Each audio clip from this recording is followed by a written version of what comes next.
Hello বন্ধুরা, সবাইকে স্বাগত জানাই স্টাডি সাকসেস কোচিং সেন্টারে। বন্ধুরা, আজকে তোমাদের জন্য আবার চলে এসেছি কিন্তু আরেকটি গুরুত্বপূর্ণ এসএসসি এমটিএস 2024-এর জন্য গুরুত্বপূর্ণ 50খানা জিকে এবং জেনারেল সায়েন্সের কোশ্চেন অ্যান্সার নিয়ে। বিগত বছরের কোশ্চেন, প্রত্যেকটাই কোশ্চেন কিন্তু প্রিভিয়াস ইয়ার। আগে আমরা 7খানা ক্লাস করেছি, এটা 8খানা ক্লাস, 8 নম্বর ক্লাসে আমাদের পড়ে গেল। তো এই ক্লাসের যদি পিডিএফ পেতে চাও তো অবশ্যই বলবো, আমাদের টেলিগ্রাম চ্যানেল রয়েছে স্টাডি সাকসেস কোচিং সেন্টার, এই টেলিগ্রাম চ্যানেলে যুক্ত হয়ে যাবে। এই টেলিগ্রাম চ্যানেলে যুক্ত হলে তোমরা কিন্তু সম্পূর্ণ ফ্রিতে, কোনো পয়সা লাগবে না, সম্পূর্ণ ফ্রিতে উত্তর সহ পিডিএফ কিন্তু পেয়ে যাবে। তো যারা টেলিগ্রামে যুক্ত হওনি তো অবশ্যই বলবো যুক্ত হয়ে যাও, ফ্রিতে পিডিএফগুলো কালেক্ট করে নাও। তো চলো শুরু করি আজকের ক্লাসের প্রথম কোশ্চেন দেখো, নিচের কোনটি ভারতের প্রথম মানব মহাকাশযান কর্মসূচি? ভারতের প্রথম মানব মহাকাশযান কর্মসূচি সেটা হচ্ছে কোনটা না, হচ্ছে গগনযান। অপশান নাম্বার 2 সঠিক অ্যান্সার। মহাত্মা গান্ধী কবে সর্বভারতীয় হরিজন সেবক সংঘ প্রতিষ্ঠা করেন? মহাত্মা গান্ধী কবে সর্বভারতীয় হরিজন সেবক সংঘ প্রতিষ্ঠা করেন? 1932 সালে। 1932 সালে করেছিল। এর আগে এই সংগঠনের নাম ছিল অস্পৃশ্যতা নিরোধ সংঘ, যা 13 সেপ্টেম্বর 1933 তারিখে হরিজন সেবক সংঘ নামে কিন্তু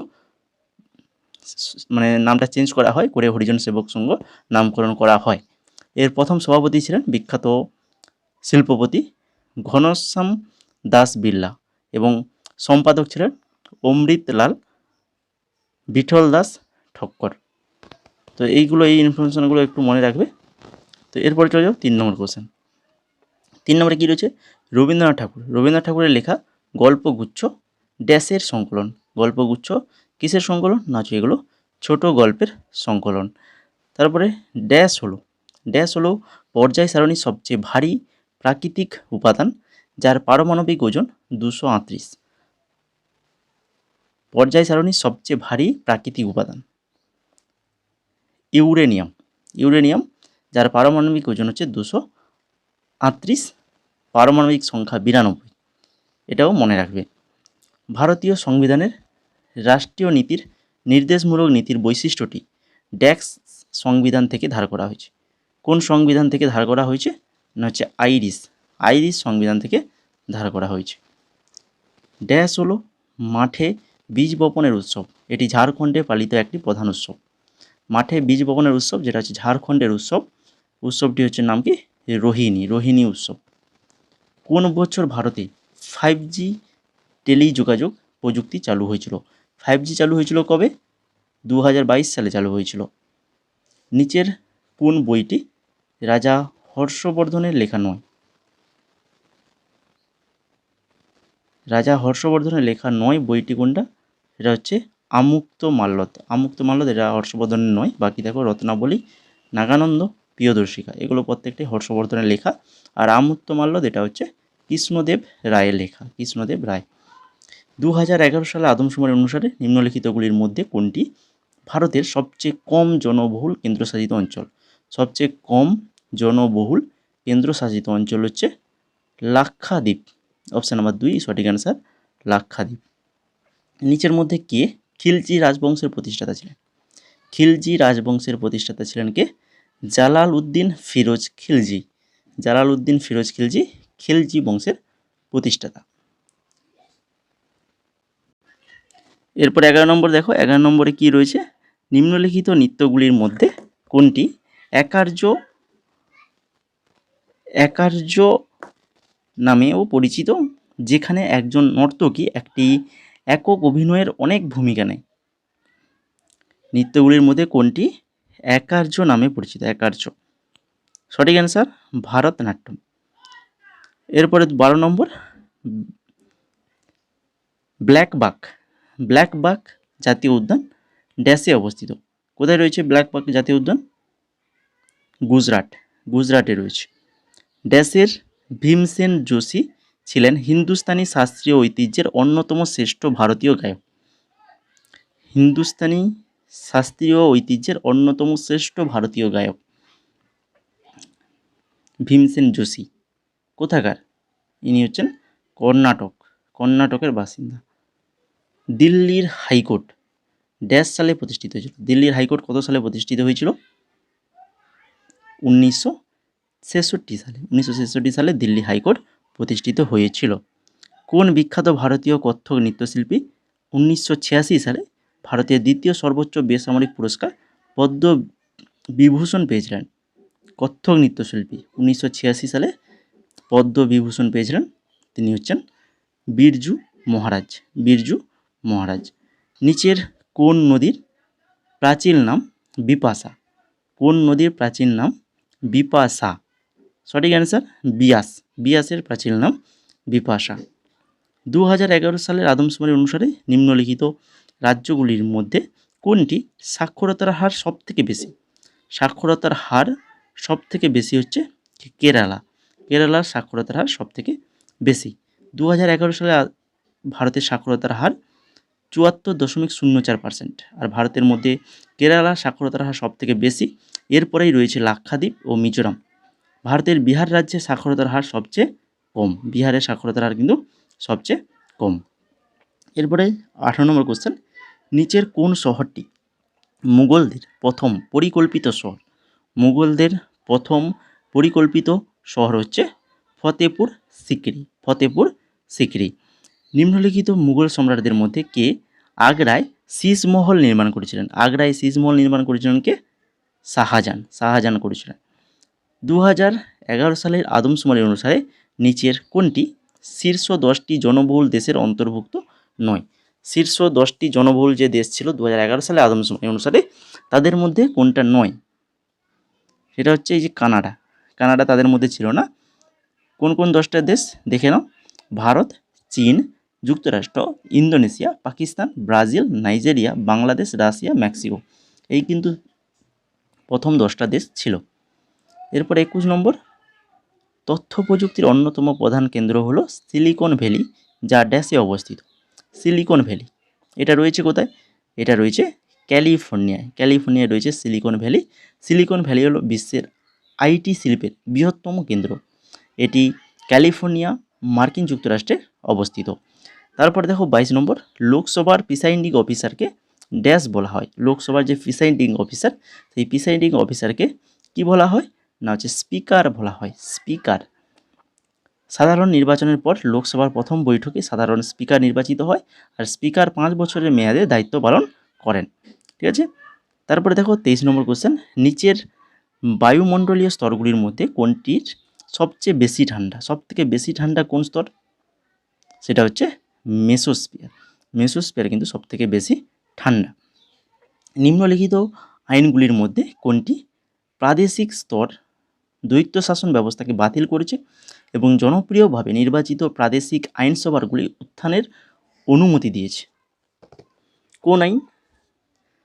এটা হচ্ছে ভারত শাসন আইন 1935। 2011 সালে আদমশুমারি অনুসারে নিম্নলিখিত রাজ্যগুলির মধ্যে কোনটির জনসংখ্যা সর্বাধিক? জনসংখ্যা সর্বাধিক সবথেকে বেশি কোন রাজ্য ছিল? না হচ্ছে উত্তরপ্রদেশ। উত্তরপ্রদেশ। লাভলিনা বরগোহাঁই কোন খেলার সাথে যুক্ত? লাভলিনা বরগোহাঁই ইনি কিন্তু একজন বক্সিং খেলোয়াড়। বক্সিং খেলার সাথে যুক্ত। নিচের মধ্যে কে ইকবালনামা ই জাহাঙ্গীর নামে পরিচিত জাহাঙ্গীরের জীবনী লিখেছেন? জাহাঙ্গীরের জীবনীর নাম কি? ইকবালনামা ই জাহাঙ্গীর। এটি কে লিখেছেন? না, এটি লিখেছেন মুতামিদ খান। মুতামিদ খান লিখেছেন। নিচের কোন নৃত্যটি মহারাষ্ট্রের একটি জনপ্রিয় লোকনৃত্য? মহারাষ্ট্রের জনপ্রিয় লোকনৃত্য দেখো প্রথমেই রয়েছে লাবণী, এছাড়া রয়েছে ধানগাড়ি গোজা, তাছাড়া কলি নৃত্য, লাবণী নৃত্য, প্রভাব ডাস নৃত্য, তামাশা, এই প্রত্যেকটাই মহারাষ্ট্রের কিন্তু লোকনৃত্য। এরপরে 29 নম্বর, দাদোবা পাণ্ডুরঙ্গ ও তার ভাই আত্মারাম পাণ্ডুরঙ্গ 1867 সালে ড্যাশ প্রতিষ্ঠা করেছিলেন? তো তোমরাই জানো আত্মারাম পাণ্ডুরঙ্গ কী তৈরি করেছিল? না হচ্ছে ওই যে প্রার্থনা সমাজ প্রতিষ্ঠা করেছিল, তাই তো? প্রার্থনা সমাজ প্রতিষ্ঠা করেছিল 1866 সালে। কোষ প্রাচীরের প্রধান কাজ কি? কোষ প্রাচীর। কোষ প্রাচীরের প্রধান কাজ হচ্ছে এটি কোষের আকৃতি ও দৃঢ়তা প্রদান করে। কোষের আকৃতি এবং দৃঢ়তা প্রদান করে। এছাড়া কারোর কাজ রয়েছে দেখো, এটি কোষকে সুরক্ষা প্রদান করে এবং কোনো শারীরিক ক্ষতি থেকে রক্ষা করে। এটি কোষের গঠন প্রদান করে। এটি অসমাটিক ফেটে যাওয়া থেকে বাধা দেয়। তারপরে এটি যান্ত্রিক আঘাতের বিরুদ্ধে প্রোটোপ্লাজমকে রক্ষা করে, আর এটি আন্তঃকোষীয় পরিবহন নিয়ন্ত্রণ করে। তো এগুলো প্রত্যেকটাই হচ্ছে কোষ প্রাচীরের কাজ। তারপরে দেখো 31 নম্বর, ভারতের সংবিধানের কোন অনুচ্ছেদে নাগরিকদের জন্য একই প্রকার দেওয়ানি সংহিতা রয়েছে? একই প্রকার দেওয়ানি সংহিতা রয়েছে, এটা হচ্ছে অনুচ্ছেদ 44। তারপরে দেখো in the afternoon of time ড্যাশের একটি আত্মজীবনীমূলক বই। In the afternoon of time, এটা কার আত্মজীবনী? না, এটা হচ্ছে হরিবংশ রায় বচ্চনের আত্মজীবনী। নিচের কোন যন্ত্রটি বায়ু বা গ্যাসের আর্দ্রতা পরিমাপের জন্য ব্যবহৃত হয়? বায়ু বা গ্যাসের আর্দ্রতা পরিমাপের জন্য ব্যবহৃত হয় কোনটি? হাইগ্রোমিটার। বায়ুমণ্ডলের উষ্ণতা পরিমাপার যন্ত্রের নাম হচ্ছে থার্মোমিটার, আর্দ্রতা মাপার নাম হাইগ্রোমিটার, চাপ মাপা যন্ত্রের নাম হচ্ছে ফোর্টিন ব্যারোমিটার, আর বায়ুর গতিবেগ মাপার যন্ত্রের নাম হচ্ছে অ্যানিমোমিটার, আর বায়ুর প্রবাহের দিক পরিমাপের যন্ত্র হচ্ছে বাত পতাকা। তারপরে দেখো 34 নম্বর, পারিবারিক আদালত বিল নিম্নলিখিত কোন রাজ্যের পারিবারিক আদালত আইনের সংযোগ ক্ষেত্রকে সম্প্রসারিত করে? পারিবারিক আদালত বিল, যেটা হচ্ছে এই যে হিমাচল প্রদেশ এবং নাগাল্যান্ড এই দুটো রাজ্যের পারিবারিক আদালত আইনের প্রয়োগ ক্ষেত্রকে সম্প্রসারিত করে। এরপরে দেখো 35 নম্বর, শাশ্বতী সেন 2004 থেকে 5 সালের সঙ্গীত নাটক একাডেমি পুরস্কার প্রাপক। তো তিনি কোন নৃত্যশৈলীর জন্য বিখ্যাত? শাশ্বতী সেন ইনি হচ্ছেন কত্থক নৃত্যশৈলীর জন্য বিখ্যাত। তারপরে 36 নম্বর, জিম করবেট জাতীয় উদ্যান ভারতের কোন রাজ্যে অবস্থিত? এটা রয়েছে ভারতের উত্তরাখণ্ডে। জিম করবেট জাতীয় উদ্যান এটা রয়েছে ভারতের উত্তরাখণ্ডে। বিয়োজন ছাড়াই স্ফুটন ঘটে এবং যাদের স্ফুটনাঙ্কের মধ্যে যথেষ্ট পার্থক্য রয়েছে এমন দুটি মিশ্রিত তরল সমন্বিত একটি মিশ্রণের উপাদান পৃথক করার জন্য ড্যাশ ব্যবহৃত হয়? কি ব্যবহার করা হয়? পাতন ব্যবহৃত হয়। প্রয়াত জগজিৎ সিং একজন জনপ্রিয় সুরকার এবং একজন ড্যাশ গায়ক। জগজিৎ সিং ইনি কি গায়ক? না, হচ্ছেন ইনি গজল গায়ক। এরপরে দেখো মাঘ সাজি নিম্নলিখিত কোন রাজ্যের মকর সংক্রান্তি হিসেবে পালিত হয়? মাঘ সাজি, এটা হচ্ছে হিমাচল প্রদেশ রাজ্যের। তারপরে দেখো 40 নম্বর, মায়ানমার নিচের কোন রাজ্যের সাথে তার সীমানা ভাগ করে না? এটাকে আমরা নেপাল পড়েছি, তাই কি না? নেপাল, বাংলাদেশ, চীন এগুলো তো আমরা জানি, মায়ানমারটাও দেখে নাও। এর সঙ্গে সঙ্গে আমাদের যে প্রতিবেশী দেশগুলো এগুলো কিন্তু জানা দরকার, যে আমাদের প্রতিবেশী দেশ কোন রাজ্যের সঙ্গে সীমানা ভাগ করেছে। মায়ানমার করেছে সিকিম, অরুণাচল প্রদেশ, নাগাল্যান্ড, মণিপুর, মিজোরাম এগুলোর সঙ্গে কিন্তু সীমানা ভাগ করেছে মায়ানমার। তারপরে দেখো 41 নম্বর, একক সময়কালে অর্থে একক যতবার হস্তান্তরিত হয় তাকে ড্যাশ বলে? একক সময়কালের অর্থে একক যতবার হস্তান্তরিত হয় তাকে বলা হয় অর্থ প্রচলন বেগ বলা হয়। ড্যাশ গুয়াহাটির কামাখ্যা মন্দিরের অন্যতম গুরুত্বপূর্ণ উৎসব। এটি প্রতি বছর বর্ষা ঋতুতে অনুষ্ঠিত হয়, যখন মন্দিরটি তান্ত্রিক আচারের জন্য 3 দিনের জন্য বন্ধ থাকে। তো বলো, গুয়াহাটির কামাখ্যা মন্দিরটি অন্যতম গুরুত্বপূর্ণ উৎসব অম্বুবাচী। কি হয়ে যাবে সঠিক অ্যান্সার? অপশন নাম্বার 4 হয়ে যাবে অম্বুবাচী। নিম্নলিখিতগুলির মধ্যে কে ভারতীয় শাস্ত্রীয় নৃত্যের সাথে ইউরোপীয় নাট্য কৌশলগুলিকে অভিযোজিত করে নৃত্যের ফিউশন শৈলী তৈরি করার জন্য সবচেয়ে বেশি পরিচিত? Uday Shankar.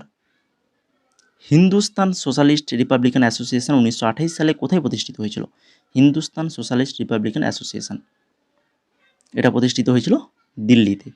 Hindustan socialist republican association 1928 সালে দিল্লির ফিরোজ শাহ কোটলায় গঠিত হয়েছিল। চন্দ্রশেখর আজাদের নেতৃত্বে হিন্দুস্তান রিপাবলিকান অ্যাসোসিয়েশনের নাম পরিবর্তন করে হিন্দুস্তান সোশ্যালিস্ট রিপাবলিকান অ্যাসোসিয়েশন রাখা হয়েছিল। তারপরে দেখো এল নিলো বলতে কি বোঝায়? এল নিলো বলতে বোঝায় গরম জলের স্রোত।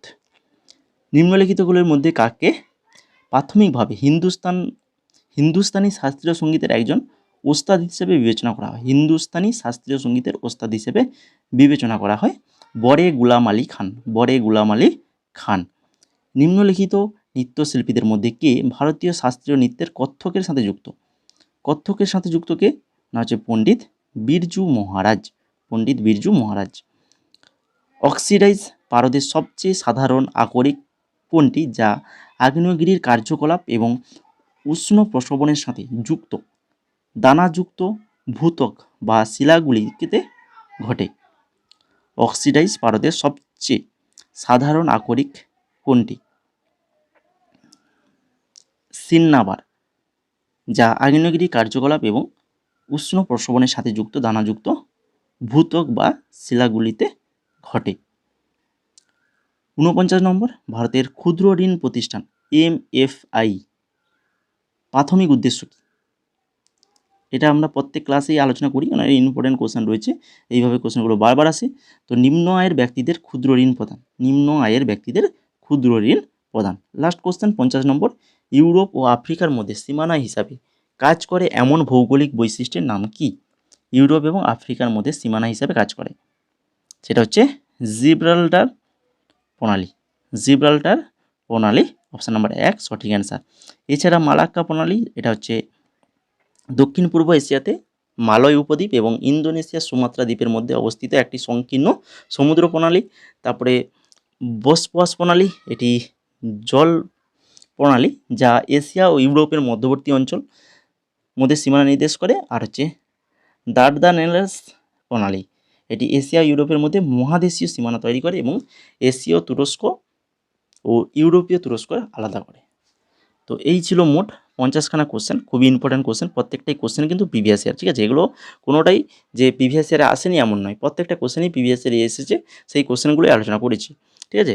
তো যদি ক্লাসটা ভালো লেগে থাকে, তো এখনও ক্লাসটাকে যারা লাইক করোনি, তো অবশ্যই ক্লাসটা লাইক করো, বন্ধুদের শেয়ার করো, এবং চ্যানেলে নতুন হয়ে থাকলে অবশ্যই চ্যানেলটিকে সাবস্ক্রাইব করে বেল আইকনে ক্লিক করে রাখো এই ধরনের গুরুত্বপূর্ণ ক্লাস রেগুলার পাওয়ার জন্য।